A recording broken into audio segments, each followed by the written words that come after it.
Boa tarde, são 15 horas do domingo, dia 29 de junho, e o Trilhas da Democracia recebe hoje o historiador e professor do Departamento de História da Unirio, Flávio Limonsic, para um diálogo em torno da seguinte pergunta: ainda é possível uma solução consensuada para as guerras que envolvem o Estado de Israel? Seja muito bem-vindo, Flávio. É um prazer recebê-lo pela primeira vez aqui no Trilhas da Democracia. Obrigado, Marco. Obrigado, Normando, também. É um prazer estar aqui. Bom, e respondendo a sua pergunta, Não, Marco. não, não, não. Ainda vou. Deixa eu apresentar o Normando. Desculpa. Ó, podia já engrenar. Vamos lá. Como sempre, compartilhando a condução do Trilhas da Democracia, o advogado, assessor jurídico do movimento sindical cultista, o companheiro Normando Rodrigues. Tudo bem, Normando? Tudo bem, Marco? É um prazer estar aqui de novo e um grande prazer recebê-lo, Flávio. Obrigado. Como esse programa está sendo gravado na tarde do dia 26 de junho, não será possível a leitura dos comentários e perguntas enviados pelo chat por vocês, pela nossa audiência. Flávio, agora sim, em dezembro de 2007, ou seja, lá se vão 18 anos, né? Você publicou na revista Insight Inteligência um artigo intitulado, abre aspas, Sionismo em Doses Controladas, fecha aspas. E você conclui esse artigo, peço licença a vocês e à audiência para ler o parágrafo com que você conclui esse artigo. Para judeus e muçulmanos que vivem nas Américas ou na Europa, mas que de alguma forma sentem-se ligados moral, política ou sentimentalmente aos destinos de israelenses e palestinos, ter clareza de que tanto o judaísmo como o islã são múltiplos e que nessa multiplicidade pontes entre eles são possíveis, não parece ser menos central. Judeus e muçulmanos que tenham incorporado ao sentido espiritual de suas tradições religiosas os valores modernos dos direitos humanos, do universalismo e do respeito às diferenças, perceberão que possuem muito mais em comum entre si do que com aqueles que, dentro de suas próprias tradições religiosas, enfatizam a exclusão do outro e escatologias baseadas em violência física e simbólica. Atuando em conjunto em seus diferentes países e criticando abertamente os nacionalistas religiosos de suas respectivas tradições religiosas, podem também contribuir, ainda que indiretamente, para a construção de um consenso possível entre israelenses e palestinos. Flávio, como eu disse, já se passaram 18 anos e após o massacre de 55 mil palestinos no decorrer dos últimos quase 2 anos, você ainda tem esperança na construção desse consenso possível entre israelenses e palestinos? Ou a gente entrou num momento histórico completamente diverso daquele de quando você escreveu essas palavras? Por favor, Flávio, inteiramente à vontade. Obrigado, Marco. Na verdade, quando eu escrevi aquelas palavras, elas eram muito mais uma aposta do que propriamente uma análise da conjuntura daquele momento, né? Eu já achava naquele momento que um consenso era difícil, mas a gente ainda apostava nele, eu pelo menos apostava, e hoje em dia eu acho ele muito mais difícil, sem dúvida, do que era até alguns anos atrás. Eu acho que uma série de elementos tornam esse consenso difícil, a começar pelo fato de que são israelenses e palestinos, na verdade, eles organizam assim, duas vontades nacionais que aspiram literalmente ao mesmo território, e um território extremamente exíguo. Para a gente ter uma ideia, se a gente pegar Gaza, Cisjordânia, Israel propriamente dito, esse território todo ele tem cerca de 25 mil quilômetros quadrados, né? É um pouco mais da metade do estado do Rio de Janeiro. E com uma distribuição territorial também muito peculiar. Então, de lá para cá, a rigor, né, as vontades se radicalizaram, né, os elementos mais radicais dos dois lados acabaram tomando a frente dos processos políticos, né, o Hamas, no caso dos palestinos, né, e o governo do Likud, associado numa coalizão com fundamentalistas religiosos e maximalistas territoriais, né, uma coalizão muito radical em Israel, e disso criou o caldo, né, que tornou possível o ataque terrorista do dia 7 de outubro e a resposta israelense completamente desproporcional, né? Então, hoje eu sou muito mais... Já era pessimista naquela época, na verdade, agora sou mais pessimista ainda. Flávio, em que momento houve digamos, uma inflexão no sentido da observação da extrema dificuldade que seria aquele ideal de construção de dois estados convivendo no mesmo território? Existe um momento específico, você é um grande estudioso dos conflitos árabe-israelenses, e eu gostaria de perguntar isso. Existe algum momento dessa longa história que remete, pelo menos, ao pós-Segunda Guerra Mundial, em que essa utopia ela deixou de existir e se transforma nessa distopia atual? Olha, a rigor, eu acho que eu inverteria um pouco a pergunta, viu, Marco? Eu acho que só houve um momento em que um projeto possível de convivência se desenhou, se esboçou, pelo menos, que foram os Acordos de Oslo, né, de 1993. Naquele momento, uma parte importante da sociedade israelense, quer dizer, os acordos eles foram sendo desenhados em 92 e foram assinados em 93. Naquele momento, setores importantes da sociedade israelense, inclusive dos militares israelenses, não à toa, né, o principal líder militar e político do processo de Oslo foi o Yitzhak Rabin, que era um general linha dura, né? Eles chegaram à conclusão, naquele momento, de uma coisa que já vinha sendo gestada há mais tempo, mas que se organizou, né, politicamente naquele momento, que era a percepção de que, pela via militar, pela via da força, Israel não teria como garantir a sua segurança. Era preciso algum nível de pactuação com os palestinos que garantisse o reconhecimento da existência do Estado de Israel pelos palestinos, em troca de terras que Israel havia adquirido, conquistado na Guerra dos 6 Dias, em 1967, e de um acordo de paz com os palestinos, né? Foram vários os motivos que levaram a sociedade israelense e setores dos militares israelenses a essa conclusão.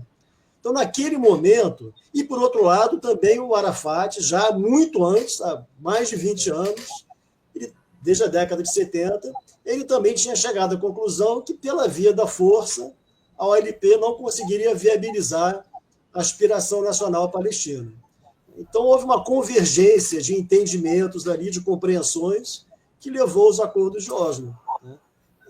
Mas é importante a gente lembrar que os acordos de Oslo, né, através dos quais Israel reconheceu a OLP, a Autoridade Nacional Palestina, né, o Arafat reconheceu o Estado de Israel, iniciaram o diálogo, os acordos de Oslo, eles eram muito mais acordos em torno de procedimentos de diálogo do que metas a serem atingidas, né? Assim, tudo ia ser negociado. Ele era muito mais um acordo de procedimentos de conversa, de negociações, com vistas a um eventual, né, acordo definitivo, mas nenhum dos dois lados se comprometeu, pelo menos de início, a nada muito substantivo, né? A ideia um pouco era assim, a ideia que estava por trás desse tipo de acordo, né? Quer dizer, o acordo, para ser mais claro, né? O acordo não previa o que fazer com os refugiados palestinos, né, que é um tema muito sensível. O acordo não previa o status final de Jerusalém, que também é um tema sensível. O acordo não previa como conciliar a segurança israelense com a soberania palestina sobre Gaza. Tudo isso sem negociado. A ideia, um pouco, que estava por trás desse acordo, é que era preciso criar um clima de confiança mútuo entre israelenses e palestinos, ganhos incrementais, né, ainda que pequenos, mas incrementais, e que nesse processo as posições mais extremas iriam se desradicalizar, né? E que no final se chegasse à conclusão de que eles tinham mais a perder do que a ganhar se fossem intransigentes, dos dois lados, né? Então, essa era a ideia, mas essa ideia, evidentemente, fracassou, né? Foi um interregno pequeno de tempo, de 2 anos, mais ou menos, porque em 95, o Rabin, que era o grande fiador do lado israelense dos acordos de Oslo, ele foi assassinado por um fundamentalista religioso judeu israelense, e o assassinato dele jogou Israel numa crise política grande. Logo a seguir, o Hamas fez uma série de atentados terroristas em ônibus, né, com homens-bombas em ônibus, e a partir dali os acordos acabaram se desencaminhando. Uma nova tentativa nos anos 2000, no governo Barak, né? Mas, a rigor, se a gente olhar assim, na grande perspectiva, né, em 95, 96, os acordos de Oslo eles fracassaram, né? Eles deixaram de informar a dinâmica interna israelense. Pelo contrário, assim, né? A partir de então, o Likud, que é o partido do atual primeiro-ministro, Netanyahu, ele acabou sendo o partido hegemônico desde então, né? E eles sempre foram sempre foram contrários aos acordos de paz e à solução dos 2 estados. É importante a gente lembrar, só para trazer mais um elemento aqui para a nossa conversa, que o partido Likud ele faz parte de uma tradição dentro do movimento sionista que remonta aos anos 30, né, a uma figura chamada Vladimir Jabotinsky, que o próprio Ben-Gurion chamava de Mussolini, às vezes chamava de Hitler judeu, né? O Vladimir Jabotinsky ele foi a grande figura adversária, né, do Chaim Weizmann, do Ben-Gurion, que eram as lideranças do sionismo trabalhista ou socialista. E o Jabotinsky, na época ainda do mandato britânico na Palestina, né, isso é anos 30, ele defendia que o Estado judaico, uma vez criado, ele incorporaria, inclusive, a Transjordânia, né, o que hoje é a Jordânia. Seria um Estado judaico, nas formulações mais maximalistas, seria um Estado do Nilo a Eufrates, em todo o território da narrativa bíblica, né? O Likud é um pouco o desdobramento desse projeto político, né? Que na inviabilidade, evidentemente, de construir um Estado judaico do Nilo a Eufrates, eles estão se contentando, né, do Mediterrâneo ao Jordão, né?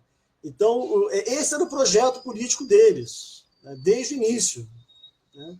E, portanto, o Likud, sob a liderança do Netanyahu, em aliança com esses partidos fundamentalistas e maximalistas territoriais, ele está executando esse projeto político que remonta aos anos 30. Né? Não são considerações de ordem de segurança, né, que são compartilhadas por vários israelenses, né, que levam o Likud e Netanyahu até essa concepção, né? Ele é um ideólogo da grande Israel. Normando, por favor. A narrativa do Flávio é que a gente constata na realidade, né, na conjuntura, né, do Oriente Médio nesse momento, mas eu fico pensando, Flávio, se não existe um fundamento material que leva a essa assunção tanto da hegemonia quanto da pretensão da grande Israel que hoje já é falado abertamente, e antes eu me recordo de uma época em que, dentro da política israelense, a acusação de que a direita israelense pensava numa grande Israel era meio que uma ofensa, né? E aí negava-se. E hoje o primeiro-ministro fala abertamente num projeto, né, assemelhado. A minha questão é, até que ponto não há um fundamento material que tenha a ver com o investimento de Israel, tanto no projeto nuclear, né, que dos anos 80 para cá foi galopante, o cavalar apoio, né, financeiro e bélico dos Estados Unidos, que foi muito decisivo na sequência da Guerra do Yom Kippur, em 73, mas que nunca se afastou desde então, independentemente da orientação e da cor vermelha ou azul na Casa Branca, né? E a própria autonomia na indústria bélica que Israel conquistou, sobretudo em eletrônica, né? Até que ponto não foram esses meios materiais que deram um respaldo para uma virada, né, ideológica? Não na verdade, não é uma virada ideológica, é uma radicalização ideológica da direita israelense. Olha, Normando, eu acho que a direita israelense ela sempre foi ideologicamente bastante radical, nesse sentido da grande Israel. Eu acho que eles se... Eu posso, uma avaliação minha, eu posso evidentemente estar errado, né? Mas eu acho que eles se valeram, eles foram hábeis, né, em se valer do fracasso dos acordos de Oslo para reproduzir um pouco o discurso de que Israel na verdade, é um gueto, né, cercado por árabes por todos os lados, né, e que tem a sua existência permanente ameaçada pelo mundo árabe, né?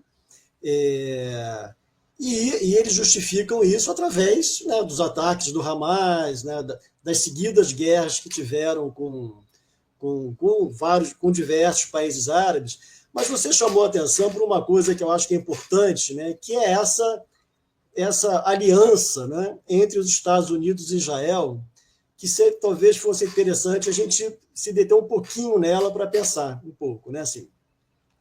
Quando Israel se tornou... Em primeiro lugar, né, essa aliança de Israel com os Estados Unidos, você bem apontou, ela é uma aliança preferencial relativamente recente. Né? Porque quando Israel se tornou independente, em 48, os Estados Unidos foram muito reticentes, o Departamento de Estado norte-americano em particular, e os militares também, no Pentágono, né, eles foram muito reticentes em apoiar Israel, porque a última coisa que eles queriam era que os Estados Unidos, ao fim da Segunda Guerra, se metessem no imbróglio ali no Oriente Médio, né? Os Estados Unidos já tinham um aliado importante ali, a Arábia Saudita, desde os anos 30, né? Solidamente ancorada, né, no apoio norte-americano, e com o declínio da França e da Inglaterra como potências imperiais no Oriente Médio, os Estados Unidos tinham a pretensão de projetar o seu poder para o Oriente Médio. E eles sabiam, né, que Israel poderia ser um problema, né, para essa projeção de poder americano sobre os países árabes. Então, assim, em 48, 49, quando houve a guerra, que Israel chama de guerra de independência e os palestinos chamam de Nakba, né, da catástrofe, Israel fez essa guerra com o apoio da União Soviética, né, que também queria projetar o seu poder sobre aquela região. Logo depois, a União Soviética, por razões que a gente não vai discutir aqui, mas a União Soviética, né, ela acaba redirecionando o seu apoio no Oriente Médio e, a partir de 48, entre 48 e 67, Israel desenhou 48 a independência, né, e 67 a Guerra dos 6 Dias. Nesse período, Israel desenhou a sua doutrina militar. Qual era a doutrina militar israelense? Construir um poder dissuasório contra os países árabes, né, decisivo. Né? Por quê? Porque Israel, essa era a doutrina militar israelense. Né? Israel, assim, não tinha um território muito pequeno, como tem, um território muito pequeno, uma população muito pequena, não tem recursos naturais, quer dizer, não tem nenhum elemento que tornaria Israel uma potência militar, mesmo que regional. Então, eles queriam construir esse poder dissuasório decisivo, né, com a retirada da União Soviética, com o apoio norte-americano. Mas os norte-americanos, eles não apoiaram Israel nesse sentido, né? Eles tinham interesses difusos e diversificados e complexos no Oriente Médio, né? E, portanto, não apoiavam Israel nesse intento. O que Israel fez, então? Na ausência de um apoio para construir um exército convencional com capacidade dissuasória, Israel foi buscar apoio com a França, nos anos 50, para construir um poder dissuasório baseado em armamento nuclear, né? Inclusive, há uma discussão, né, por que os Estados Unidos acabaram se voltando para uma aliança preferencial com Israel, para além, claro, do lobby sionista nos Estados Unidos, essa coisa, né?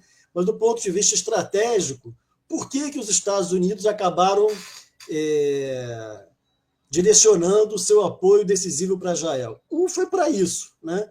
Para regular, de alguma forma, o arsenal nuclear israelense. Mas os caras não podem usar arma nuclear de jeito nenhum, né? Então, a gente tem que garantir a eles que eles não vão se sentir ameaçados a ponto de, existencialmente ameaçados, né, a ponto de usarem uma arma nuclear. Esse foi o primeiro aspecto. O segundo aspecto tem a ver, né, com a Guerra dos 6 Dias, em que Israel mostrou uma capacidade muito superior bélica, né, e logística, e de treinamento, de tudo, né, muito superior aos países árabes. E, finalmente, o Setembro Negro de 1970, na Jordânia, né, quando houve uma guerra civil, né, entre a família hashemita, né, a monarquia jordaniana, e a OLP. A OLP acabou sendo expulsa da Jordânia e foi para o Líbano, a liderança, né, foi para o Líbano. E, na ocasião, a Síria ameaçou intervir na Jordânia a favor da OLP, e os Estados Unidos pediram que Israel agisse caso a Síria invadisse a Jordânia para defender a Jordânia, né? Foi o que Israel fez e acabou, ninguém invadiu ninguém, e acabou sendo estabilizada, vamos dizer assim, a região em 70, né, com a vitória da família hashemita na Jordânia e a expulsão da OLP para o Líbano. Então, a partir dali, Israel passou a ser visto como um elemento estabilizador do Oriente Médio pelos Estados Unidos, né? Então, essa aliança ela foi sendo construída ao longo do tempo e se expressou pela primeira vez com mais sistematicidade na Guerra do Yom Kippur, né, em 73. Mas é importante a gente lembrar, só mais 2 fatos aqui para a gente lembrar, né, que, primeiro, os Estados Unidos apoiaram Israel, inclusive em termos de armamentos, né, na Guerra de Yom Kippur, mas, em contrapartida, exigiram que Israel devolvesse o Sinai para o Egito, né, que acabou acontecendo no Camp David, né? Quer dizer, nunca foi uma aliança assim, sem tensões, né, com muitas ambiguidades e tensões, né? E só para a gente lembrar um outro evento, né, que mostra que essa aliança ela não estava consolidada, né, nem desenhada ainda nos anos 50, na Guerra de Suez, em 56, né, os Estados Unidos e a União Soviética se juntaram, né, se uniram para exigir a retirada da Inglaterra, da França e de Israel da zona do Canal, né? Então, assim, essa aliança sempre foi uma aliança tensa, né, mas que, em última instância, os Estados Unidos sempre acabam apoiando Israel, né, tanto governos democratas quanto governos republicanos, né, a partir dessa percepção, né, de que Israel é uma potência nuclear, a despeito e contra a vontade norte-americana. Então, Israel não pode se sentir ameaçado a ponto de usar um armamento nuclear, E, por outro lado, Israel é visto como um estabilizador, né? Agora existe, e é uma região muito importante, né, por causa do petróleo, do fluxo do comércio internacional, o Estreito de Hormuz, né, o Canal de Suez. Agora, a gente também não pode, hoje em dia, para fazer uma ponte com os dias de hoje, a gente também não pode relevar a importância do chamado lobby sionista, né?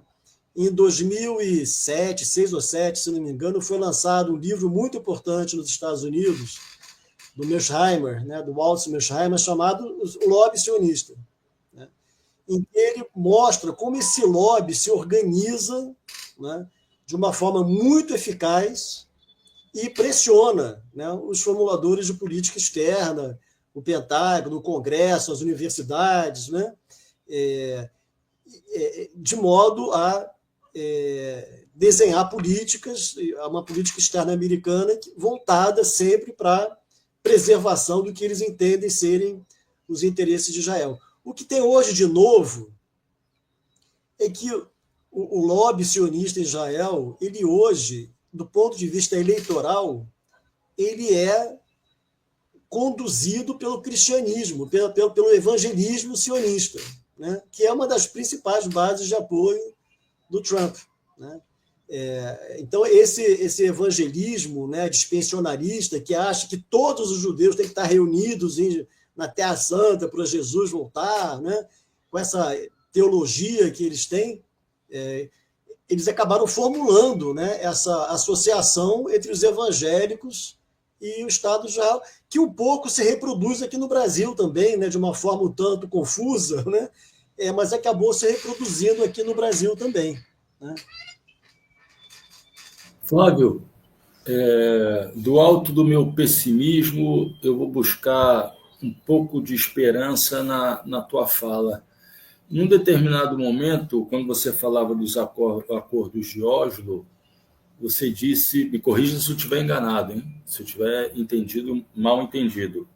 Você disse que os acordos de Oslo, na verdade, são resultado da constatação por parte da elite dirigente de Israel, dos militares, de que a segurança de Israel não seria mantida por meio de guerras, de que as guerras não seria o único caminho para que o Estado de Israel se mantivesse seguro. A pergunta é a seguinte: a surpreendente, pelo menos para mim foi muito surpreendente, eu acho que para muita gente foi muito surpreendente a força da reação bélica do Irã aos ataques iniciados por Israel. Essa reação bélica surpreendente, não é? Que chegou até Tel Aviv, chegou ao território, não é, de Israel, poderia gerar de novo um senso comum, uma base de constatação semelhante àquela que precedeu os acordos de Oslo, a percepção de que Israel não conseguirá se manter segura apenas através de guerras com os seus vizinhos e que possa envolver ainda aqueles que se encontram mais distantes. E isso depende diretamente da queda do governo liderado por Netanyahu. Então, pelo menos, essa reação surpreendente das forças bélicas iranianas seriam capazes de fazer com que o governo liderado pelo Netanyahu caísse? Olha, Marco, eu sou pessimista pela razão inversa. Quer dizer, eu acho que a reação iraniana foi muito aquém daquela que os israelenses esperavam. Então, só para assim, os acordos de Oslo, que são de 92, 93, né, foram assinados em 93, eles chegaram, essa elite militar israelense, da qual o Rabin era a principal expressão, eles chegaram à seguinte conclusão: a doutrina militar israelense construída entre 48 e 67, e ainda vigente no início dos anos 90, dizia o quê? É isso, Israel tem que atacar primeiro e de uma forma devastadora, porque Israel não tem território, nem recursos, e nem gente, nem população para conduzir uma guerra de longa duração. Mas, além disso, Israel, dentro da escassez territorial que Israel tem, né, o ideal é que Israel tenha um escudo territorial, uma profundidade estratégica em relação ao primeiro grande país árabe, né, que é a Jordânia. Né, e que é justamente essa profundidade territorial, seria a Cisjordânia, né, que Israel ocupou a partir da Guerra dos 6 Dias. O que aconteceu na Guerra do Golfo? O Saddam Hussein bombardeou Israel passando por cima da Jordânia. Né? Quer dizer, as novas armas, os novos equipamentos militares colocaram um pouco em questão a ideia da profundidade estratégica. Agora, né, então, assim, profundidade estratégica, controle territorial, controle sobre populações, isso não garantiria a segurança de Israel. O que garantiria é um acordo de paz.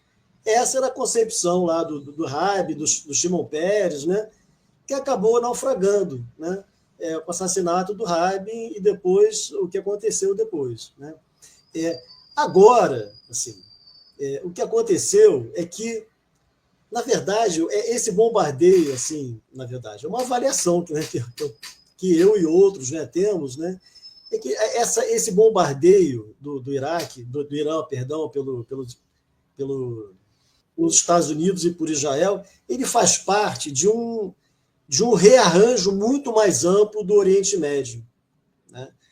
Não sei se vocês se lembram, no primeiro governo do Trump, né, e o Netanyahu já era o primeiro-ministro, né, Israel assinou os acordos chamados Acordos de Abraão. Que eram os Acordos de Abraão? Eram acordos entre Israel, o Bahrein, os Emirados Árabes Unidos, o Marrocos, né? Eram acordos que visavam normalizar, estabelecer relações diplomáticas e reconhecimento mútuo entre Israel e uma série de países árabes, né?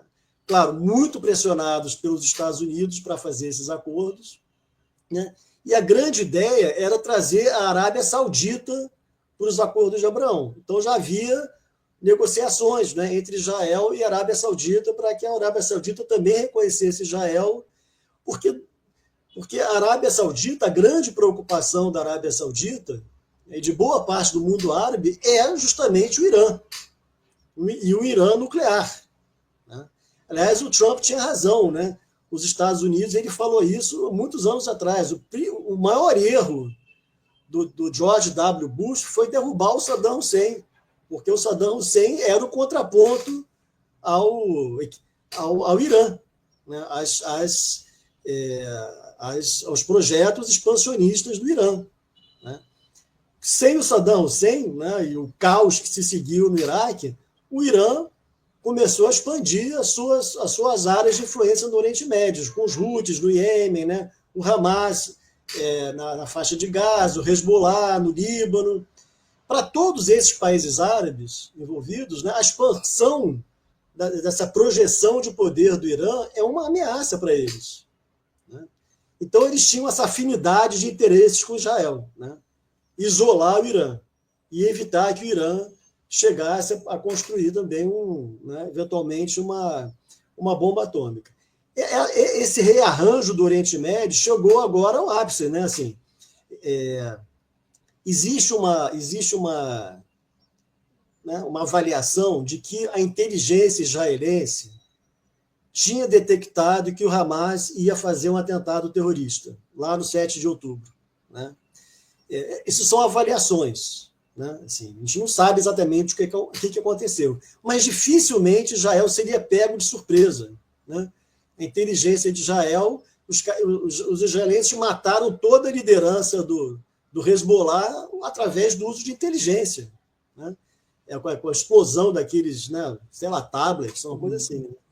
Então, eles sabiam que alguma coisa ia acontecer. Né? talvez eles tenham errado na dimensão do que aconteceu, não tenham avaliado bem a dimensão do que aconteceu, né? Mas eles esperavam que alguma coisa acontecesse. Essa é uma avaliação, não estou dizendo que foi isso que aconteceu, né? Mas eles esperavam, e isso ensejaria uma ofensiva sobre Gaza, né? Só que o ataque teria sido muito maior do que projetado e a resposta também muito maior. Mas, enfim, Israel teria usado isso, né, os ataques do 7 de setembro, para finalmente redesenhar o mapa do Oriente Médio. Anexar Gaza, que esse é o projeto, através de limpeza étnica, massacres, né, de populações, né, eliminar infraestrutura civil, eliminar os meios materiais e simbólicos de qualquer vida, né, de qualquer tecido social palestino em Gaza, e, por outro lado, resolver de uma vez por todas o que eles julgam ser ameaça nuclear, ou julgavam ser ameaça nuclear iraniana. Então, isso fez parte de um grande pacote, né? Israel iniciou, né, essa operação que não acaba nunca em Gaza, eliminou o Hezbollah de uma forma surpreendentemente fácil no Líbano, né? E atacou o Irã e trouxe os Estados Unidos para essa operação, né? Isso o Netanyahu queria há muitos anos, trazer os Estados Unidos. Oi. Desculpa te interromper, mas existem setores de esquerda que afirmam que, ao término desses dias de conflito, se fosse possível fazer uma avaliação, a avaliação seria que o Irã teria vencido essa guerra. Mas eu não quero ir por aí de quem foi o vencedor ou derrotado dessa guerra.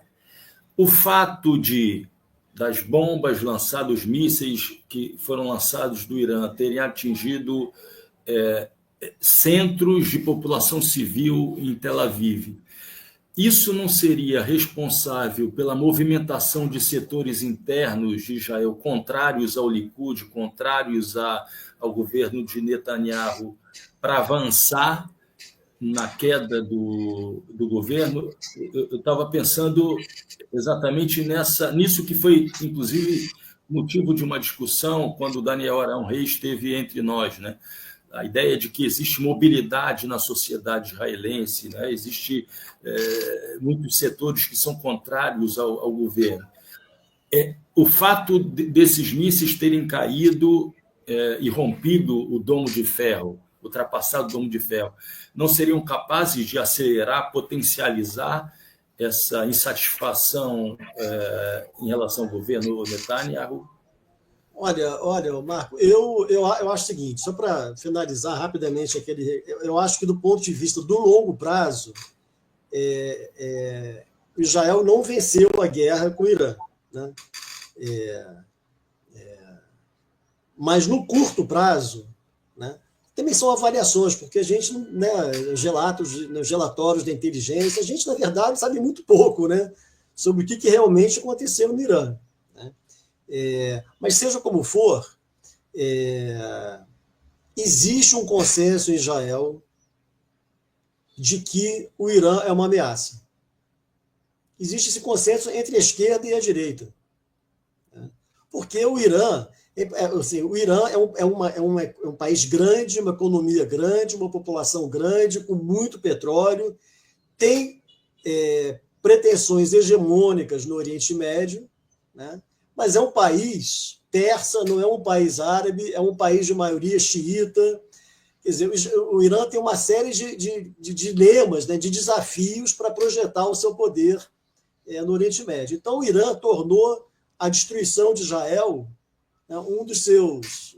O Irã, que eu quero dizer, evidentemente, é o regime dos ayatolás, né? Tornou a destruição de Israel uma grande bandeira capaz de legitimar um pouco o seu projeto de projeção de poder sobre o Oriente Médio. Então, em Israel, existe um consenso da esquerda e da direita, né, de que o Irã é uma ameaça. E isso é alimentado porque os ayatolás, né, o Khamenei e outros, né, eles sistematicamente afirmam isso. né? E um dos projetos do Irã é destruir Israel. Sim. Então, assim, existe um consenso, né? Evidentemente que o domo não protegeu tudo, né? Caíram bombas, né, em Tel Aviv, em outras cidades, isso abalou um pouco também, né? Eu acho, alguns setores, né, da sociedade israelense. Essa guerra foi muito disruptiva para Israel, né? Assim, as pessoas... Por que morreu pouca gente? Porque as pessoas foram para os subterrâneos, para os abrigos, né? Pararam de trabalhar, as crianças pararam de ir para as escolas, né? Mas, assim, eu acho que na pesquisa de opinião tem que ser feitas, né? Com mais... mas essa ação do Netanyahu foi, de modo geral, pelo menos pelo que me é dado conhecer, né? Foi vista como uma grande vitória de Israel, pelo menos por enquanto, né? Agora, o que eu acho que é um elemento aí, sim, disruptivo em Israel, que divide a sociedade israelense, é o destino dos reféns do Hamas, né? Ainda existem algumas dezenas de pessoas, de israelenses, sequestrados pelo Hamas, né? E existe uma crítica muito forte a Israel, ao Netanyahu, dentro de Israel, de que ele não dá devida importância a esses reféns. Ele está disposto a sacrificar os reféns em nome desse projeto dele da Grande Israel. Então, assim, o morticínio, né, de palestinos, né, o genocídio, o massacre, a destruição de infraestrutura, nada disso até agora tem sido capaz de libertar o conjunto dos reféns. Alguns já foram, né? Mas ainda existem algumas dezenas. Então, existe uma divisão muito profunda dentro da sociedade israelense, a partir dessa percepção de que o Netanyahu está sacrificando os reféns em nome de duas coisas, né? Desse projeto da Grande Israel, por um lado, e, por outro lado, da sua própria sobrevivência política. Porque o dia que a guerra acabar, ele vai se ver de frente, né, com acusações de corrupção e com uma investigação profunda sobre por que o Hamas foi capaz de fazer um atentado daquela magnitude, tendo sido ele o primeiro-ministro por tantos anos. Alguma coisa aconteceu ali, né, que, por falha ou por cálculo político, não importa, né? Que torna a liderança, que fragiliza muito a liderança do Netanyahu. Então, ele também estaria podendo prorrogar a guerra para tentar sobreviver politicamente, né? Mas isso aí é o tempo também que vai dizer, né? Sim. Normando? Uma coisa interessante, e eu queria enfatizar na fala do Flávio, os dados que chegam até nós, a Al Jazeera é uma fonte interessante, né, apesar de baseada no Catar, mas os dados que chegam até nós apontam uma simetria muito grande na troca de mísseis, né, os respectivos bombardeiros, eles foram assimétricos, né? O controle do espaço aéreo iraniano foi quase todo conquistado por Israel muito rapidamente, né? Mais rapidamente, para se ter ideia, do que os americanos sobre Bagdá na Primeira Guerra do Golfo, né? E a desproporção de vítimas civis é uma enormidade, né? O Irã admite mais de 600 mortes pelos mísseis israelenses, né? E Israel, o número de mortos não chega a 20. Claro que tem uma cultura de defesa civil, né, de abrigos muito mais enraizada, mas ainda assim há uma assimetria muito grande no breve combate desses 11, 12 dias, que demonstra que talvez sim, exatamente, né, concordando com a leitura do Flávio, né, a extrema-direita israelense se sinta mais segura, seja mais assertiva da sua lógica de dominação nesse momento. E uma Assim, outra coisa que talvez deva ser lembrada é que sim, desde a Revolução Islâmica, o Irã professa a aniquilação do Estado de Israel. Todos os líderes, né, religiosos sempre o pregaram, e isso arma, né, também a direita israelense. E, nesse momento, era interessante para Israel essa troca, né, assimétrica de mísseis, esse combate à distância que houve. Mas também talvez devamos lembrar que a ferrovia chinesa, que vai até o sul do Iraque, em Basra, tinha chegado ao Irã, né, e que o alinhamento do Irã como membro pleno dos BRICS é um inconveniente muito grande para o Império Americano. Então, o uso de Israel nesse momento ele também é muito oportuno, né, para a Casa Branca. Houve uma convergência aí, né, de interesses, né, entre os Estados Unidos e Israel, que explicou que pela primeira vez os Estados Unidos se agissem diretamente, né, num conflito envolvendo Israel. Agora, para voltar àquele seu primeiro ponto, Normando, que eu acho que é uma coisa importante, assim, o que surpreendeu um pouco foi isso que você falou. Assim, parece que o Irã, no final das contas, era meio que um gigante de pés de barro, né? Porque em uma semana, também é uma avaliação, né?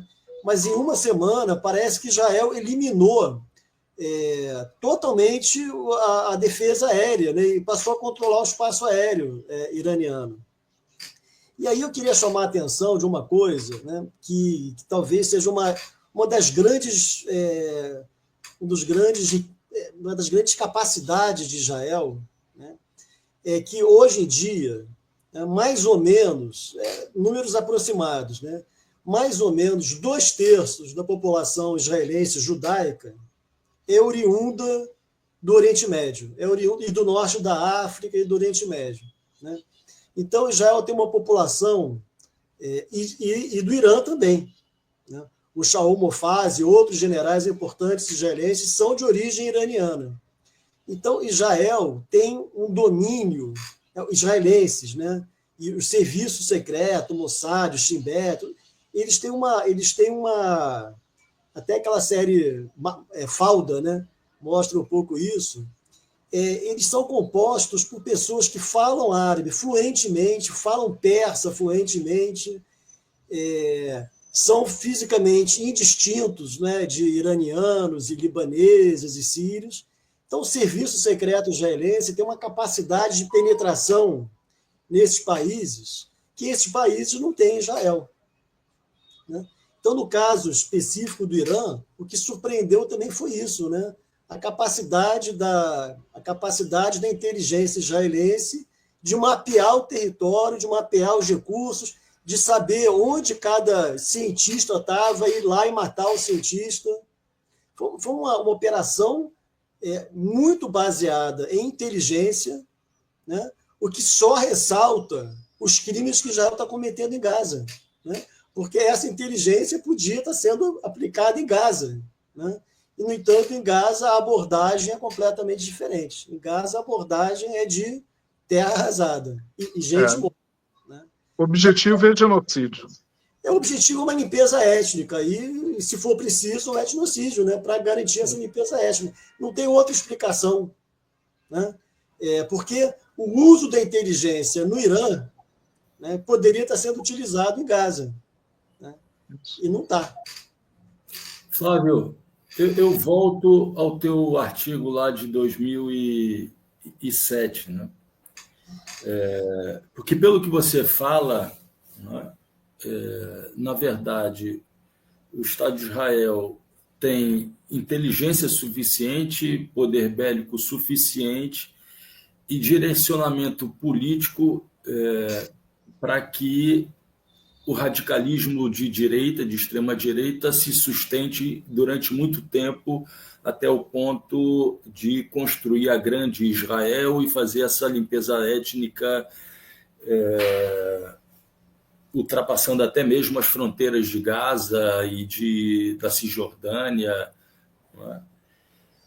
Isso significa que, voltando ao teu artigo de 2007, né, tornou-se bem mais difícil aquilo que você falava da necessidade de isolamento de grupos como Hamas, no caso da Palestina, e Gush Emunim, em Israel. Ou seja, pelo que você fala, seria quase praticamente impossível o isolamento dos grupos radicais, em função do fato de que esses grupos radicais hoje têm bastante consolidado um consenso dentro da própria sociedade israelense, com exceção da questão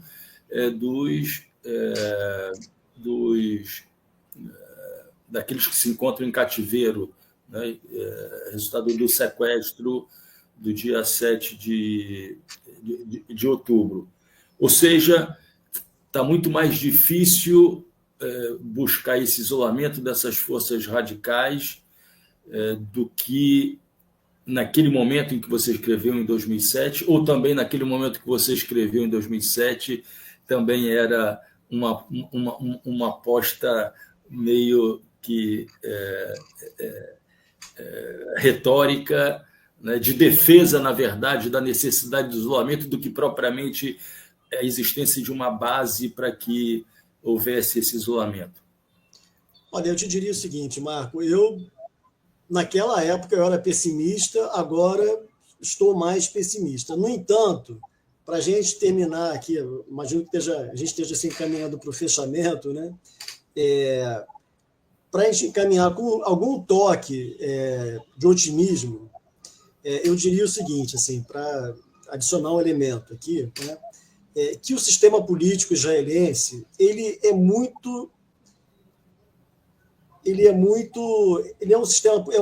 um país parlamentarista, né?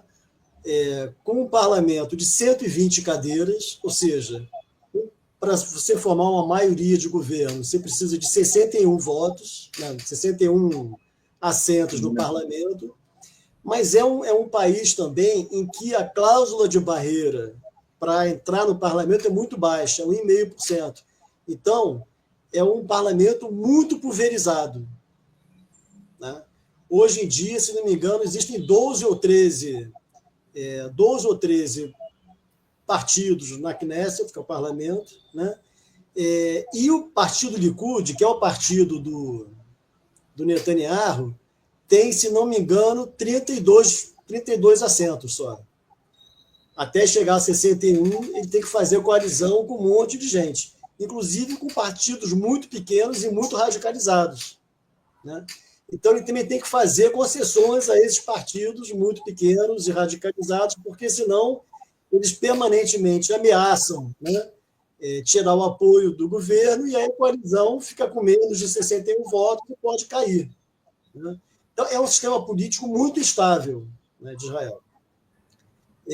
Então, assim, para a gente ter uma ponta de esperança, né, é possível que nas próximas eleições, ou daqui a algum tempo, né, dada a fragmentação, né, e o próprio, né, reduzido número de cadeiras do Likud, né, são 30 cadeiras e 120, tem 25% mais ou menos, né, eles acabem também perdendo uma eleição se forma uma nova coalizão que seja capaz de apontar para algum cenário de esperança, né?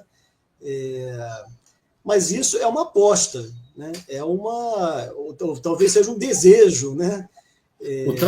Fábio, você acabou de dizer agora há pouco que tanto esquerda quanto direita apoiam a guerra. Você acha que uma nova liderança, um novo governo, se possível, sob a liderança dos trabalhistas, resultaria em algum tipo de recuo nessa escalada de guerra, ou seria mais do mesmo sem a figura do Netanyahu à frente do governo? Esse é um desafio, Marco, porque assim, depois do fracasso dos acordos de Oslo, o Partido Trabalhista ele tem hoje 4 ou 5 cadeiras só, né? Seria preciso um rearranjo profundo do sistema político partidário israelense, né? Que apontasse, né, para uma nova... Assim, porque o que está em jogo, assim, os israelenses eles discordam de uma série de coisas, né? Mas uma coisa une todos eles, eu acho, que essa necessidade de Israel ter alguma garantia de segurança. Agora, o que eles entendem por segurança também não existe consenso, né?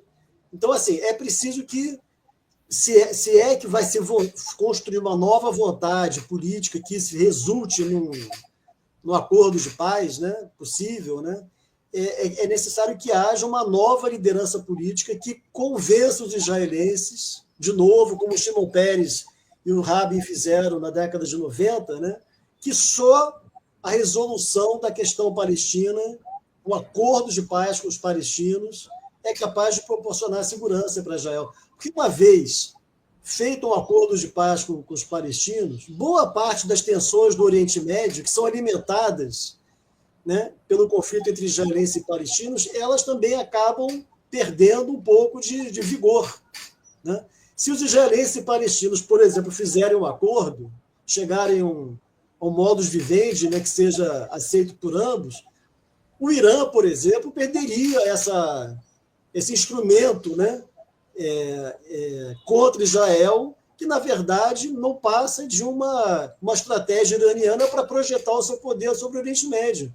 Mas ele perderia essa ferramenta, né, de estimular o conflito entre israelenses e palestinos. Então, assim...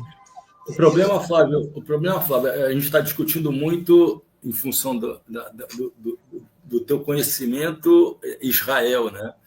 Mas qual seria a liderança palestina? Que organização palestina seria legítima o suficiente para sentar à mesa com o Estado de Israel, à medida que, entre outras coisas, não é reconhecida nem mesmo pelo Estado de Israel, né? Então, é como se a gente estivesse falando aqui de um congresso, o parlamento israelense fragmentado, mas com um partido muito forte, o que facilita o trabalho, de certa forma, do Likud, mas, de outro lado, uma verdadeira, se não um aniquilamento das suas lideranças, pelo menos um não reconhecimento de quem é o player para se negociar do lado palestino. Não lhe parece isso? A gente está chegando ao final, Flávio. Então, só para finalizar, eu acho que é essa a estratégia do Netanyahu. Eu acho assim, o Netanyahu ele é sócio do Hamas.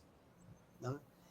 Eles são sócios do conflito, né? Um querendo eliminar o outro, mas qual foi a estratégia um pouco do Netanyahu? Né?